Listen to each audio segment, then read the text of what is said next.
최근 인터넷 방송이죠.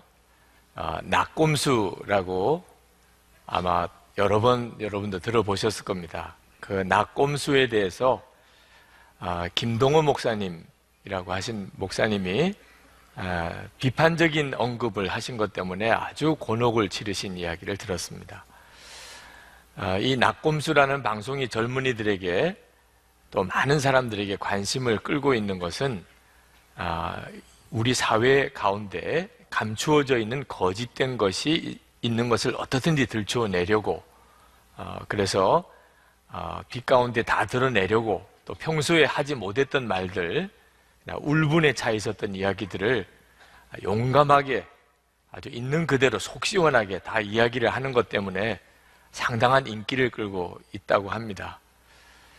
그런데 김동호 목사님이 어느 날 그 낙곰수라는 방송을 이렇게 들었는데 그 방송 맨 마지막에 이 나쁜 새끼들아 그러면서 방송이 맺어지는 것을 보고 이건 아니잖아. 그래서 이제 잠깐 언급을 했습니다.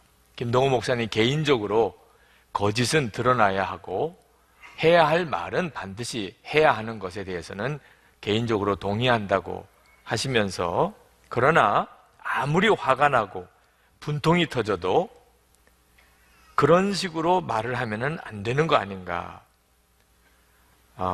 저들이 비판하는 거짓만큼이나 그렇게 요구를 하는 것은 옳지 않으며 나아가서 나쁜 것이다. 그런 취지의 글을 올렸습니다. 김동호 목사님이 지적하신 내용은 옳지 않은 것으로 옳지 않은 것을 지적하는 거, 나쁜 것으로 나쁜 것을 판단하는 거, 악한 것으로 악한 것을 고발하는 것으로는 절대 문제가 해결되지 않는다 그런 뜻이죠. 그런데 엄청난 댓글이 달리면서 상당한 곤혹을 치르신 모양입니다. 김동호 목사님에 대해서 대부분 다 아주 말할 수 없는 그런 비난의 글을 댓글에다가 다른 모양입니다. 유치원 아이들에게 하는 식으로 하지 말라는 등 세례 요한이나 예수님은 욕 안 하셨냐 그러면서 성경에 있는 근거를 찾아서 목사님을 공격하기도 했습니다. 실제로 세례 요한도 예수님도 당시에 거짓된 종교 지도자들을 무섭게 책망하신 적이 있습니다. 그러나 낙곰수에서 하는 것과 같은 그런 영성으로 하셨다고 말할 수는 없지요. 그 김동호 목사님이 낙곰수에 대해서 언급하시고 그로 인해서 일어난 논쟁을 가만히 보면서 오늘 말씀이 주는 교훈이 더 분명하게 드러나는 것을 생각했습니다. 여러분, 우리가 세상을 살아갈 때 정말 세상은 악한 세상이구나 그런 생각이 들지 않아요? 세상은 정말 악합니다. 여러분 중에도 악한 사람들 때문에 고생하고 어려움을 겪었던 일 아마 다 있으셨을 겁니다. 자, 그러면 이런 악한 세상에 그런 악한 사람들과 대하면서 우리가 어떻게 해야 하는 거냐 하는 겁니다. 화를 내고 비난하고 또 원망하고 저주하고 쉽게 그렇게 반응하게 되지요. 아마 여러분이 어떤 악한 일을 겪었다면 다 자연스럽게 그런 반응이 나오게 될 겁니다. 그러나 그렇게 하다가 그만 우리 자신도 그 악한 자와 똑같이 변해버린다는 것을 아십니까? 악한 자를 비난하다가 악한 자에 대해서 저주하다가 그만 내 마음도 그 악한 영에 그대로 사로잡혀져 버리는 것은 이건 기가 막힌 일이죠. 우리가 오늘 정말 조심해야 할 것입니다. 악한 세상에 살고 악한 사람들과 만나서 우리가 살아갈 때 예수님을 믿는 사람으로서 우리는 어떻게 해야 하는가 하는 거죠. 오늘 본문에 보면 다윗이 악한 자로부터 말할 수 없는 고통을 겪습니다. 그리고 하나님 앞에 정말 처절한 울부짖는 기도를 하나님께 올려드립니다. 1절, 2절을 보시면 반석이신 나의 주님, 내가 주님께 부르짖으니 귀를 막고 계시지 마십시오. 주님께서 입을 다무시면 내가 무덤으로 내려가는 사람같이 될까 두렵기만 합니다. 주님의 지성소를 바라보며 두 손을 치켜들고 주님께 부르짖을 때에 나의 애원하는 소리를 들어주십시오. 지금 다윗이 말하는 톤을 보면 다윗은 하나님께 지금 거의 책망조의 기도를 합니다. 제발 좀 가만히 좀 계시지 말아달라. 안 보이시느냐? 이 악한 세상이, 이 악한 사람들이 얼마나 세력을 잡고 얼마나 악하게 살고 있는지 하나님은 도무지 보시지 않느냐? 제발 좀 무슨 말씀을 하시든지 무슨 역사를 좀 하셔야지 내가 하나님 역사하시는 거 기다리다가 이러다가 죽겠습니다. 그런 식으로 지금 다윗이 말합니다. 우리가 다 이런 일들을 겪잖아요. 그런데 이럴 때 우리가 조심해야 될 것은 그러다가 악한 자에 대해서 속상해하고 악한 사람들에 대해서 탄식하고 원망하다가 우리 심령이 그만 강팍해지고 메말라져 버리는 일이 생겨버린다 하는 겁니다. 다윗이 그랬습니다. 자, 4절 5절을 한번 보실까요? 그들의 행위와 그 악한 행실을 따라 그들에게 고스란히 갚아주십시오. 그들이 한 그대로 그들에게 갚아주십시오. 그들이 받을 벌을 그들에게 되돌려 주십시오. 주님께서 하신 놀라운 일들을 대수롭지 않게 여기고 손수하신 일들을 하찮게 여기는 그들이 다시는 일어서지 못하게 멸하십시오. 통쾌하죠. 억울한 일 당한 사람은 좀 이렇게 막 쏟아붓고 싶은 생각도 당연히 나잖아요. 다윗은 지금 저주의 기도를 하나님께 드리고 있습니다. 하나님, 그 악한 사람들 다 저주해 주십시오. 다 멸해 주십시오. 네. 그런데 그렇게 다윗이 기도를 하다가 놀라운 반전이 일어납니다. 오늘 시편을 읽어보면 6절, 7절에 가면 기도 분위기가 완전히 달라져 버립니다. 애원하는 나의 간구를 들어주셨으니 주님을 찬양하여라. 주님은 나의 힘, 나의 방패이시다. 내 마음이 주님을 굳게 의지하였기에 주님께서 나를 건져주셨다. 내 마음 다하여 주님을 기뻐하며 나의 노래로 주님께 감사하련다. 갑자기 다윗의 기도가, 다윗의 노래가 감사가 되고 찬양이 되어 바뀌어버립니다. 놀라운 일이죠. 오늘 하나님께서 이 시편을 통하여 우리에게 주시는 중요한 메시지입니다. 악한 세상에서 악한 사람에게 시달린다고 다 그 영혼이 황폐하게 되는 것은 아니라는 겁니다. 우리가 다윗과 같은 마음을 지키셔야 합니다. 잠언 4장 23절에 보면 무릇 지킬 만한 것보다 더욱 내 마음을 지키라. 왜? 생명의 근원이 거기서 나온다는 겁니다.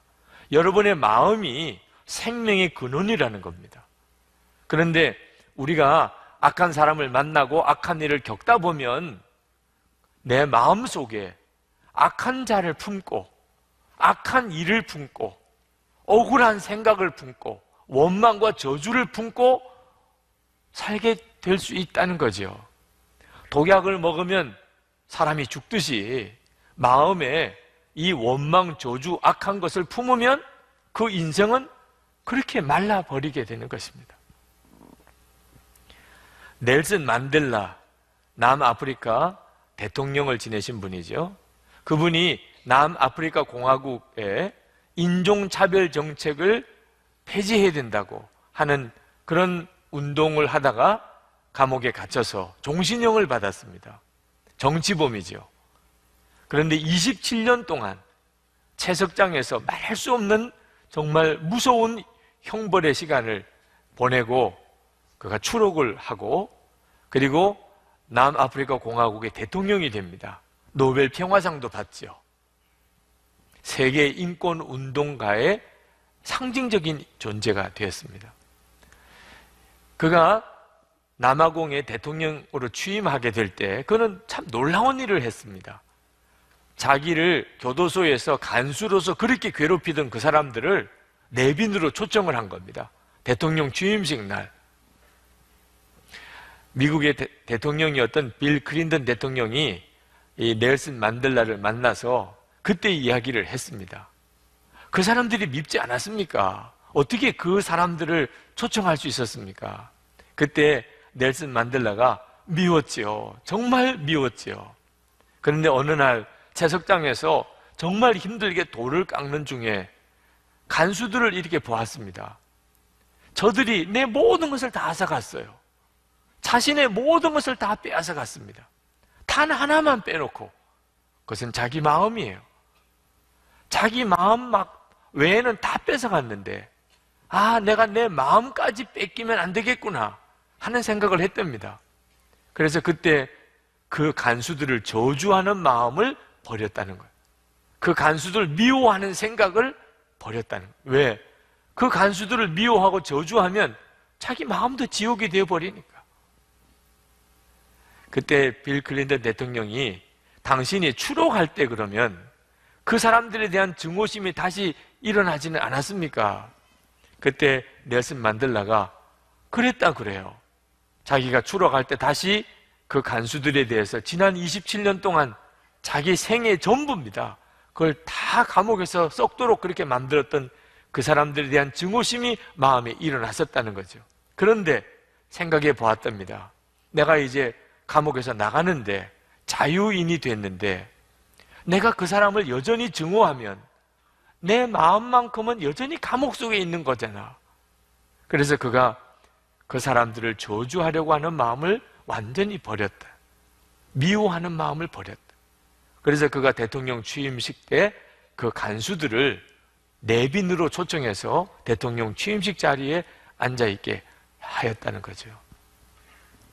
여러분, 우리가 이 세상에서 악한 일을 만나고 악한 사람을 만날 때 그때 여러분 정말 조심해야 합니다. 그 사람들이 내 마음을 지배할 수가 있어요.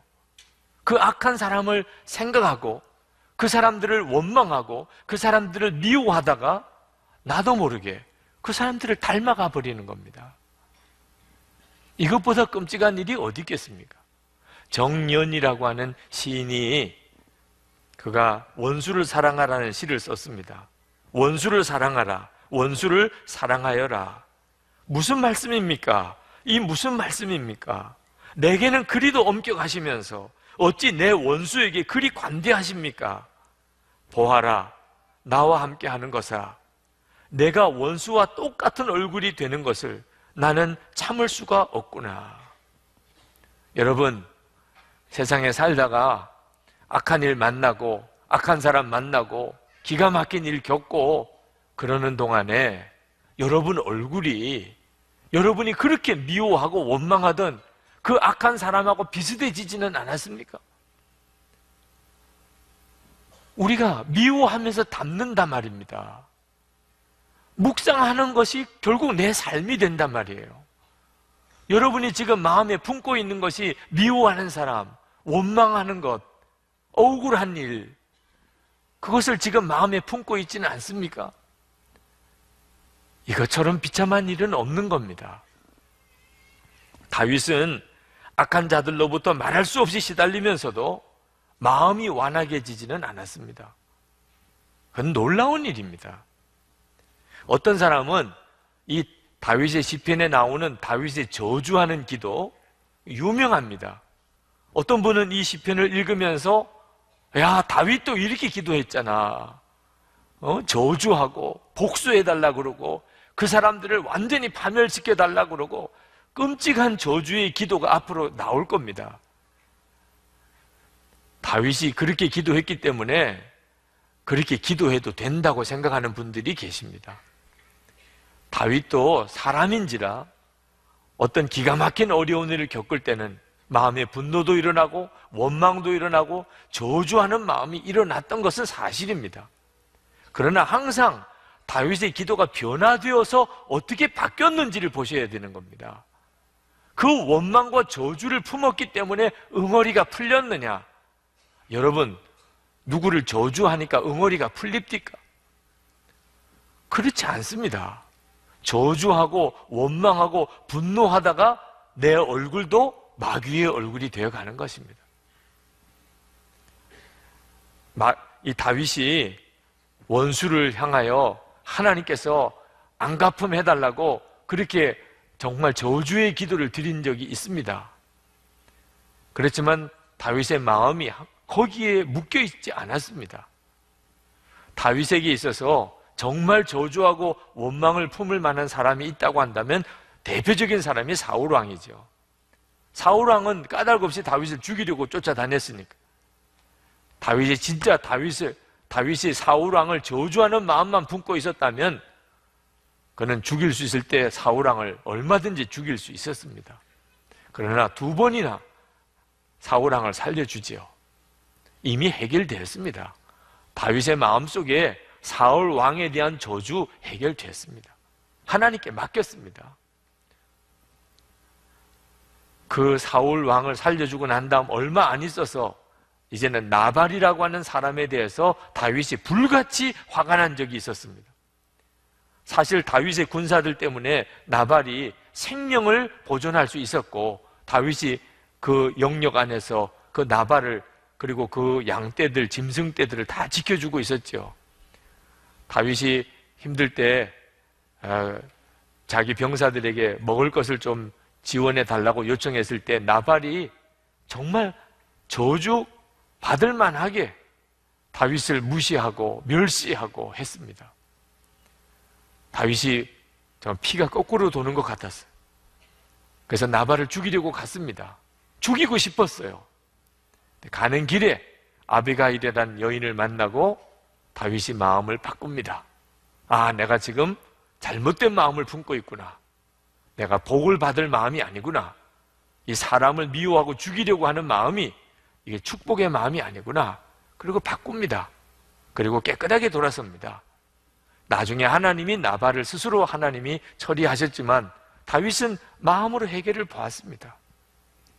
그랬기 때문에 하나님이 다윗을 축복하여 쓰실 수 있었던 겁니다. 수없이 악한 사람들을 만나고 너무나 억울한 일을 겪었지만 다윗은 자기의 영혼을 고결하게 지킬 수 있었습니다. 여러분, 오늘 우리에게 있어서 하나님이 주시려고 하는 메시지입니다. 그럼 어떻게 그럴 수 있었을까? 다윗이 억울하고 기가 막히게 정말 고통스러웠던 그 상황에서 어떻게 그 영혼을 그렇게 고결하게 지킬 수 있었습니까? 악한 자를 묵상하지 않고 주님을 묵상했기 때문에. 다윗은 자기 마음에 무엇이 들어와야 되는지를 알고 있었던 사람입니다. 7절 말씀을 한번 봅시다. 7절에 내 마음이 주님을 굳게 의지하였기에 주님께서 나를 건져주셨다. 내 마음 다하여 주님을 기뻐하며 나의 노래로 주님께 감사하련다. 다윗은 마음이 얼마나 중요한 것인지를 알았습니다. 그래서 다윗은 항상 그 마음으로 주님을 바라보는 사람이었습니다. 기가 막히게 어려운 일을 만나도 다윗은 자기 마음의 주인은 하나님이셨습니다. 이것이 다윗의 위대한 삶을 살았던 비밀이고 열쇠입니다. 우리 모두가 다 가지고 있는 축복입니다. 이 시편 강의의 요절로 프랭카드에 써놓은 내가 여호와를 항상 내 앞에 모시며 시편 16편 8절에 있는 말씀입니다. 다윗은 정말 그렇게 살았습니다. 그랬기 때문에 그 악한 환경에서 그 악한 자의 공격 속에서도 다윗은 자기의 마음과 생각을 고결하게 지켜낼 수 있었던 거죠. 악한 자로 인해서 우리가 어려움을 당하는 것은 우리 책임 아닙니다. 그건 나중에 악한 자가 하나님께서 다 알아서 판단하시고 갚아주시겠죠. 그러나 악한 자를 마음에 품고 사는 것은 우리 책임입니다. 악한 자에 대한 미움이나 원망을 내가 계속 마음에 생각하고 그 마음을 품고 있는 것은 그 결과에 대해서 우리가 책임져야 되는 겁니다. 분명히 성경에 우리가 주님을 바라보라고 하시지 않았습니까? 일제시대 때 신사참배 때문에 재판을 받는 두 사람이 있었습니다. 한 사람은 주범이고 한 사람은 종범이고 판사가 판결을 내리기를 주범은 6년형, 종범은 3년형에 처한다는 판결을 내렸습니다. 그 판결이 내려지자 종범으로 3년 판결을 받은 젊은 전도사가 자리에서 벌떡 일어나서 6년형을 받은 분의 앞에 큰 절을 했습니다. 형님, 부럽습니다. 하나님의 나라에서 받을 상이 크시니 정말 형님이 부럽습니다. 신사참배를 거절한 것 때문에 6년형, 3년형을 살아야 되는 것이 얼마나 억울합니까?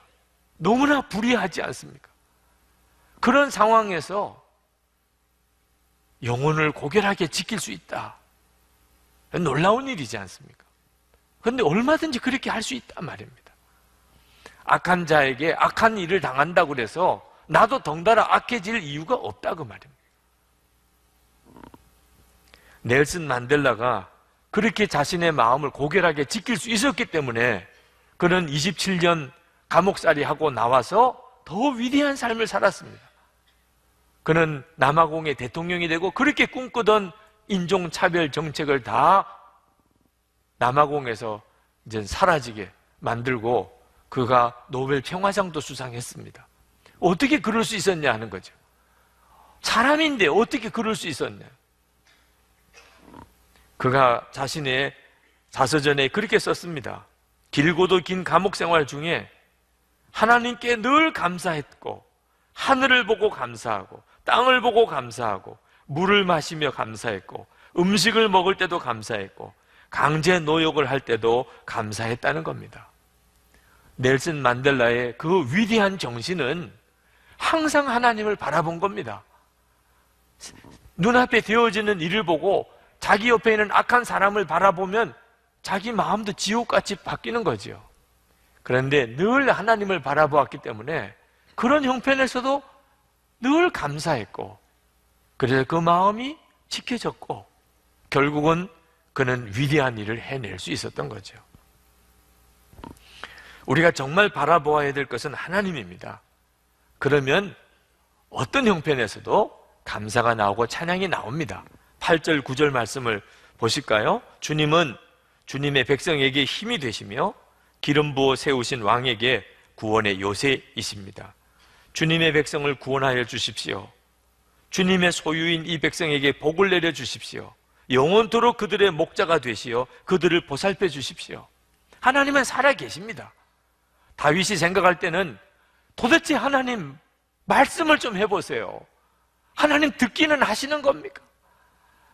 그런 심정이 솔직한 심정이었고 하나님은 안 계신 것 같은 그런 생각이 들 때도 있었지만 그러나 다윗의 마음속에는 그래도 하나님은 정말 살아계시다는 믿음을 붙잡았기 때문에 다윗이 승리할 수 있었던 거죠.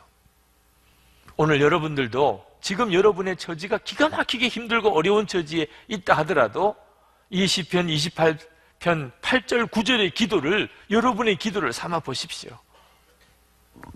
지난 목요일에 제가 교회에 출근해 보니까 제 책상에 공문 하나가 와 있었습니다. 손양원 목사님 일대기를 오페라로 만들었습니다. 그리고 이제 8일, 3월 8일 목요일인가요? 3월 8일부터 3월 11일까지 예술의 전당 오페라 하우스에서 공연할 예정이라고 하는 그런 공문이 왔습니다. 교회 교우들에게 널리 광고해 주십시오. 그런 공문이 왔습니다. 저는 우리 교회 교우들이 또 이 방송 설교를 듣고 있는 모든 분들이 다 가서 한번 보셨으면 좋겠습니다. 그것은 우리 기독교 문화예술이 살아날 수 있느냐 없느냐 하는 문제이기도 합니다. 그러나 저는 손양원 목사님 그분을 여러분이 정말 정확하게 알 수 있는 기회가 될 거라고 생각이 듭니다. 이번 오페라를 작곡하신 분이 박재훈 목사님이십니다. 그분이 어떤 분인지 잘 모르는 분들도 많으실 겁니다. 그러나 동료, 산골짜기 다람쥐, 엄마 이리와, 송이 눈꽃송이 그런 곡들은 아마 기억하시는 분이 대부분이실 겁니다. 그 곡을 작곡하신 목사님이십니다. 올해 90살입니다. 전립선, 갑상선 암, 지금 암을 앓고 계시는 분입니다. 협심증, 고지혈증, 1년 반 전에는 백내장 후유증으로 왼쪽 안구를 제거했습니다. 말하고 움직이는 것도 힘들 만한 분입니다. 그분이 그 오페라 전곡을 작곡을 했습니다. 그분이 그렇게 한 데는 나름대로의 간증이 있습니다. 2004년 전남 여수에 있는 애양원을 찾아갔을 때 그때 그 손양원 목사님의 그림 앞에서 이분이 꼬꾸라졌습니다. 발가락이 썩어 떨어진 한센시 병 환자의 발에 입을 대고 고름을 빨아내고 있는 손양원 목사님의 그림을 보고 이 나이 많으신 목사님이 꼬꾸라져서 울었습니다. 예수님이 여기 계시잖아. 손양원 목사님은 실제로 그렇게 사신 분입니다. 일제 말 전남 여수 애양원에 한센시 병 환자들이 거기에 다 수용되어 있었습니다. 먹을 것도 없는 그때 약이 있었겠습니까? 온몸에 고름, 피고름이 흐르는 그 한센시 병 환자들을 돌보는 손양원 목사님에게는 어떻게 하면 이들에게 약을 구해줄 수 있는지가 문제였습니다. 그런데 어떤 사람이 말하기를 사람의 침이 한센시 병 환자에게 약도 될 수 있다. 그 이야기 듣고 발가락이 떨어져 나가는 정말 고름투성이의 한센시 병 환자의 발을 입으로 핥아서 빨아서 고름을 뱉어내는 그런 일을 할 때 그 한센시 병 환자 스스로가 놀라서 뒷걸음질 했었던 유명한 일화입니다. 일제 말에는 신사참배 때문에 해방 때까지 5년 동안 감옥 생활했습니다. 해방 후에는 여순 반란 사건 때 공산당이 동인, 동신 두 아들 총살했습니다. 장례식 치를 때 하나님께 9가지 감사를 고백을 했습니다. 우리 집안에 순교자를 2씩이나 주시고 미국 유학 가려고 했는데 미국보다 더 좋은 천국에 보내주신 하나님 감사합니다. 눈물바다가 됐습니다. 자기 아들 2 죽인 그 사람 안재선이라고 하는 사람을 양자 삼았습니다. 신학교 보냈습니다. 6.25 전쟁이 일어났을 때 다 피난 가야 된다고 해도 환자들과 함께 병원과 애양원을 지키다가 9월 28일 공산당에 의해서 총살 순교당했습니다. 우리나라에 대단한 분이 계십니다. 우리 기독교, 우리 믿음의 선배들 중에 엄청난 분이 계십니다. 그렇게 이렇게 잠깐 말로만 듣기에는 너무 아까우신 분입니다. 그분에 대하여 오페라 곡을 만드시려고 하는 거죠. 새벽 1, 2시까지 지난 9년 동안 작곡을 하셨습니다. 그러나 처음 2년 동안 정말 애를 써서 진을 빼면서 한 곡 한 곡을 작곡에 가다가 1막을 작곡을 한 것을 다 찢어버렸습니다. 이렇게 애를 쓰면서 정말 말할 수 없이 이렇게 고통스럽게 겨우 나오는 가사와 곡이 이게 하나님이 주신 것일까? 이건 아니라고 생각해서 그렇게 애써서 만든 곡들을 다 찢어버리고 그리고는 하나님 앞에 무릎을 꿇었습니다. 하나님이 주십시오. 하나님이 부어주십시오. 오페라에 올려야 되는데 어떤 노래를 올려야 될지를 부어주십시오. 그렇게 기도하고 기도하다가 어느 날 갑자기 리듬이, 하모니가 오선지 위에 쏟아져 나오기 시작하더랍니다. 박재원 목사님이 이렇게 고백을 했습니다. 이 노래들 제가 쓴 거 아니에요. 그저 불러주시는 대로 받아 쓰기 바빴습니다. 나보다 더 내 몸 상태를 잘 아시지 않느냐고 이 일을 제게 맡기셨으니 마치기까지 돌봐달라고 그저 기도했을 뿐이지요. 2막 20곡의 곡이 다 그렇게 만들어졌다고 그랬습니다. 제가 손양원 목사님의 일대기를 가만히 읽어보다가 그분이 48에 순교하셨더라. 저는 지금까지 손양원 목사님은 저보다 나이 많았을 거라고 생각이 들었습니다. 그렇게 훌륭하신 분, 그렇게 놀라운 일을 하실 분은 당연히 저보다 한참은 나이가 많은 분이셨을 거라고. 저보다도 한참 일찍 돌아가셨어요. 저 자신이 부끄러웠습니다. 나는 너무 편안한 세월을 살고 있는 것 같다. 그런 생각이 들었습니다. 손양원 목사님은 어떻게 그렇게 사실 수 있었을까요? 손양원 목사님이 옥고를 치를 때 사모님이 아주 중병의 누우셨습니다. 그때 편지를 하신 것이 기록에 남아 있습니다. 동인 어머니에게 이 같은 뜨거운 여름날에 병으로 열까지 심하니 설상가상의 어려움이겠습니다. 그러나 하나님의 사랑과 진리는 기후와 환경을 초월한 것이니 마음을 평안히 가지시기 바랍니다. 꽃피고 새우는 양춘가절에만 하나님의 사랑이 있을 뿐 아니라 백설이 분분한 엄동 혹한 중에도 하나님의 사랑은 여전하며 오곡백과가 성숙한 가을에만 하나님의 사랑이 있을 뿐 아니라 가만히 있어도 땀이 줄줄 흐르는 이 같은 뙤약볕에서도 하나님의 사랑은 여전하며 온갖 귀한 그릇에 담긴 산의 진미를 먹을 때 하나님의 사랑을 찬미할 뿐 아니라 초라한 집에서 굶주리고 병든 처지에서도 하나님의 사랑을 찬양할지니 항상 기뻐하시고 범사에 감사하시기를 기도합니다. 그런 분이셨어요. 항상 어떤 처지에서도 손양원 목사님은 주님을 바라보시는 분이셨어요. 손양원 목사님이 작사하신 복음성가 중에 주님 고대가라는 복음성가가 있습니다. 낮에나 밤에나 눈물 머금고 내 주님 오시기만 고대합니다. 가실 때 다시 오마 하신 예수님, 오 주여 언제나 오시렵니까?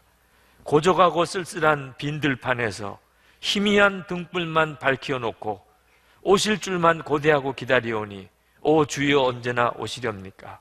먼 하늘 이상한 구름만 떠도 행여나 내 주님 오시는가 해 머리 들고 멀리 멀리 바라보는 마음, 오 주여 언제나 오시렵니까? 손양원 목사님의 고백이에요. 그렇게 사셨어요.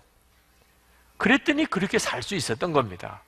손양원 목사님의 삶의 형편은 정상적인 마음으로는 견딜 수가 없는 형편이었습니다. 그런데도 그분은 그 영혼이 고결했습니다. 주님을 바라보면, 항상 주님을 바라보는 믿음으로 사는 사람은 아무리 악한 환경 속에, 아무리 악한 사람들 만나고 말할 수 없는 시달리는 가운데 있어도 그 마음과 영혼이 고결할 수 있다는 것이죠. 여러분, 악한 세상 만났다고 세상은 다 떠나야 되고 세상 사람하고는 만나지 않겠다고 하는 것이 하나님의 뜻은 아닙니다. 영국의 윌리엄 윌버퍼스는 18세기 제국주의의 대명사였던 대영 제국이죠. 그 대영 제국이 부정부패로 말할 수 없이 타락했었습니다. 영국은 세계 노예 무역을 다 주관하고 있었던 나라.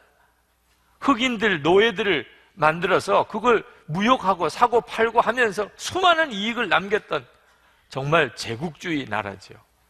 그 제국주의 나라를 완전히 뒤엎은 사람, 윌리엄 윌버퍼스입니다. 키도 아주 짝떨막한 작은 사람. 그는 영국 의회에서 150번이나 의회 논쟁을 했습니다. 사자후를 토했어요. 그가 의회에서 논쟁하면서 주로 주장했던 것이 뭡니까? 영국이 진정한 위대한 나라가 되기를 원한다면 하나님의 법대로 해야 된다. 기독교 국가를 자처하는 영국이 황금의 눈이 멀어 노예 제도를 고집하면 반드시 망할 것이라. 결국은 영국이 노예 무역 중단하고 노예 제도 폐지하게 됩니다. 가난한 사람들 피 빨아먹는 복권 제도 폐지시켰습니다. 가난한 이들이 무상으로 치료받을 수 있는 병원 설립했습니다. 과다한 노동시간 제한시키고 어린이 노동보호법 통과시키고 가난한 자들을 위한 직업교육 시작했고 영국의 야만적인 형벌제도 개정했고 가난한 사람 합리적인 재판 받을 수 있도록 했고 형벌제도에 있어서 벌보다는 갱생에 초점을 두게 만들었고 상류사회 남자들이 날마다 결투하는 결투제도 폐지했고 호화 파티만 일삼던 귀부인들에게 여가시간 사회봉사에 쏟도록 만들었고 나중에 영국의 젊은 의원들, 의회 의원들 3분의 1이 복음주의 기독교인이 되었다고 할 정도로 대단한 사람이었습니다. 이렇게 위대한 일을 했어요. 쉬운 일 아니었습니다. 그때 당시에 영국의 노예 무역은 영국 국가 수입의 3분의 1에 해당되는 수입을 가져오고 있었습니다. 그걸 어떻게 폐지합니까? 영국에 있는 모든 왕족, 귀족, 기득권 세력, 군인, 재벌, 상인 다 노예 무역의 지지자들입니다. 영국의 구조적인 악이에요. 노예제도 철폐하자고 함으로 인해서 2번이나 암살 위협을 당했습니다. 엄청난 중상모략을 받았습니다. 많은 역사가들이 윌리엄 윌버포스가 노예제도 금지, 노예무역 금지라는 인기 없는 투쟁을 하지 않았다면 그가 수상이 되었을 거라고 이야기를 합니다. 그 부패했던 영국의 정치판에서 어떻게 영혼의 고결함을 지키고 세상을 변화시킬 수 있었을까요? 1785년에 윌리엄 윌버포스가 회심합니다. 주님을 만납니다. 그리고 그 바쁜 의원으로서의 일정 속에서도 그는 아침에 일찍 일어나서 2시간 동안 성경 보고 기도하고 그리고 매일 일기를 썼습니다. 항상 주 예수님을 바라본 거죠. 예수님께서 내 영혼을 지키시는 것입니다. 그러면 세상을 뒤집는 사람이 됩니다. 세상 떠나는 것 하나는 능사가 아닙니다. 더러운 세상, 그리고 떠나는 게 능사가 아닙니다. 우리 주님의 계획은 우리 영혼을 지키시고 우리 영혼을 고결하게 하심으로 세상을 변화시키시는 것이 우리 주님의 뜻인 것입니다. 지난 금요일 김우미 간사님이 제게 고 이상춘 장로님의 책 이제 가편집할 원고를 제게 메일로 보내주었습니다. 이상춘 장로님에 대한 책이 이제 나오게 됩니다. 우리 교회가 정말 자랑하고 우리 모두가 다 그분을 본받았으면 싶은 그런 분이십니다.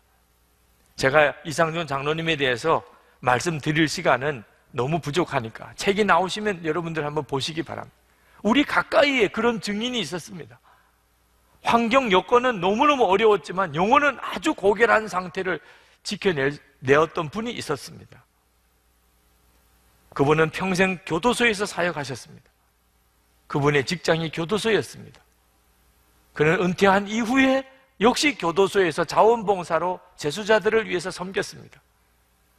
가난 말기 판정을 받으시고 그는 남은 생에 하나님이 기적적으로 생명을 연장해 주셔서 소망교도소 설립하는 일을 다 뒷받침하고 그리고 하나님 앞에 가셨습니다.